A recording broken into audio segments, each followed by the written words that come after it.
assault, what the Ukrainians are calling a storming of the plant, although Russia denies this.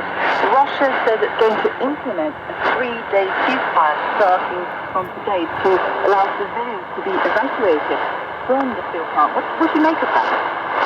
I think that should be taken with a heavy dose of salt, not necessarily whether or not they'll do it, but whether anyone will take them up on it.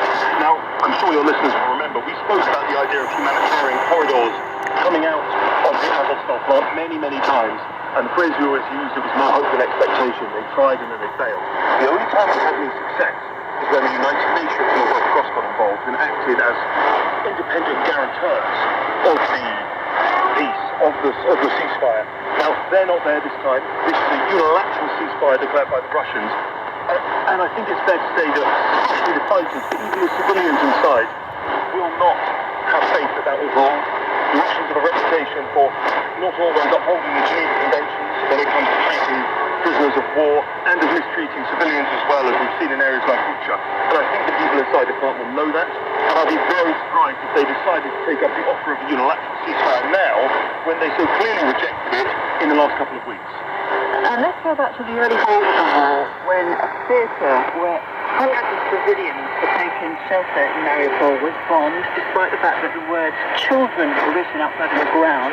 There's new information that's come out about in a number of days. Yeah, so the Associated Press have done a really fascinating forensic piece of work. Speaking to 23 people who were inside, and rescuers and all sorts of people involved in the attack on that theatre, or the aftermath of the attack on that theatre, and they've come to a number of conclusions. Firstly, 600 people died is their estimate when a bomb was dropped on that, or a number of missiles hit that theatre. This was an old municipal theatre, a glorious building, 60 years old or so, where thousands of people were sheltering. As you say, the word children was clearly written outside, and they also came to the conclusion that it was the Russians that were responsible for that attack. So a fascinating report, worth reading if your listeners can find it. John in was there. Well, as he was saying, more than 200 civilians are believed to be still sheltering in the Azovstal steel plant, alongside its Ukrainian defenders, after others were allowed to leave earlier this week, thanks to the efforts of the UN and the Red Cross. The ICRC's Chris Hanger has been talking to my colleague James Cotnell about some of the challenges involved in extricating civilians from conflict.